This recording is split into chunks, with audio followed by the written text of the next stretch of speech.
안녕하세요. 한겨레 논설위원 김은영입니다. 최근 고 최숙현 선수 가혹행위의 가해자로 지목된 경주시청팀 감독과 선수가 영구 제명됐습니다. 가해 당사자들은 징계를 받았지만 최숙현 선수의 죽음을 둘러싼 사회적 분노는 가라앉지 않고 있습니다. 최숙현 선수가 삶을 포기하기 전에 이번 징계를 내린 대한철인 3종 협회는 물론이고 경주경찰서, 경북체육회, 대한체육회 등의 백방으로 도움을 요청했지만 어느 한 곳도 제대로 선수의 고충을 귀 기울이지 않았다는 게 드러났기 때문이죠.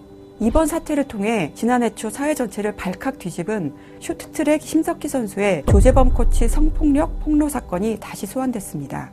당시 이기흥 대한체육회장과 도종환 문화체육관광부 장관은 부랴부랴 스포츠 성폭력 근절 대책을 내놨죠.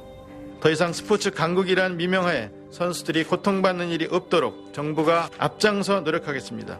지도자들이 선수들의 미래를 좌지우지하며 이를 무기로 부당한 행위를 자행하는 것을 뿌리 뽑도록 하겠습니다.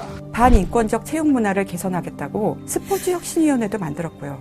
그러나 달라진 건 없다는 게 이번에 여실히 드러났습니다. 특히 대한체육회는 제대로 조사도 하지 않고 아무런 조처도 하지 않고는 이제 와서 엄중 조치를 하겠다고 유체 이탈식 입장문을 내서 더 큰 비난을 받았습니다. 스포츠 폭력 문제는 어제 오늘 일이 아닌데요. 최근 한국 최대 핸드볼팀 폭력 사건이 경찰 신고로 드러난 것처럼 터져나왔다 잊혀지고 또다시 발생하기를 반복해왔습니다. 심석희 선수도 평창올림픽 당시 가혹행위 문제가 먼저 수면 위로 올라왔습니다. 문재인 대통령이 격려차 방문했을 때 주장인 심석희 선수가 조재범 코치의 무자비한 폭력을 견디다 못해서 선수촌을 이탈한 사실이 드러났죠.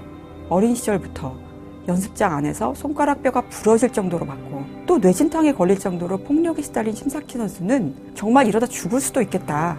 이런 공포심으로 선수촌을 뛰쳐나갔다고 합니다. 이후 국정감사에서는 심석희 선수가 폭행 사실을 폭로하려던 걸 막았다고 전명규 전 빙상연맹 부회장이 이야기하는 녹취록이 공개되기도 했습니다. 또 이기흥 체육회장이 당시 폭력 행위로 조사를 받던 조재범 코치를 빨리 돌아오게 하겠다. 조재범 코치 복귀 얘기하시는 건 사실인가요? 이런 취지의 발언을 했다는 고발이 나오기도 했습니다. 세계 최고의 선수가 오랜 기간 연습장에서 가혹행위를 당했다면 주변 사람들이 이를 모를 리도 없고 또 피해자도 여럿일 것이라고 생각하는 게 상식적 판단인데요. 관리자들은 입막음이 급급했고 추가적인 조사도 없이 코치 개인의 일탈로 종결했습니다. 상황을 견디기 어려워진 심석희 선수가 꺼내기 힘든 말을 꺼내고 난 뒤에야 모두가 심 선수를 돌아보기 시작했죠.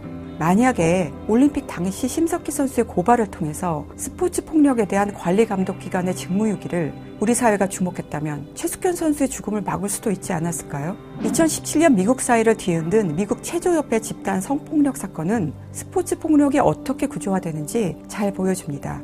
당시 올림픽 메달리스트를 비롯해서 130여 명의 전현직 체조 선수들이 주치의 레리 나살의 성폭력 폭로에 나섰습니다. 20년 가까이 이어진 성폭력은 언뜻 보면 악마 같은 개인이 저지른 만행처럼 보였죠. 그러나 사건의 이면에는 코치가 선수들을 수시로 따기 때리고 폭언을 퍼붓던 훈련 환경이 있었습니다. 10대 어린 선수들은 성폭력을 당해도 무서워서 이를 드러낼 수가 없었죠. 일부 용기 있는 선수들이 부모의 도움을 받아서 체조협회에 고발했지만 코치들은 윗선에만 보고하는 소극적 대처를 했고요. 체조협회장은 입막음하는 걸로도 모자라 정보가 들어간 FBI까지 매수하고자 했습니다.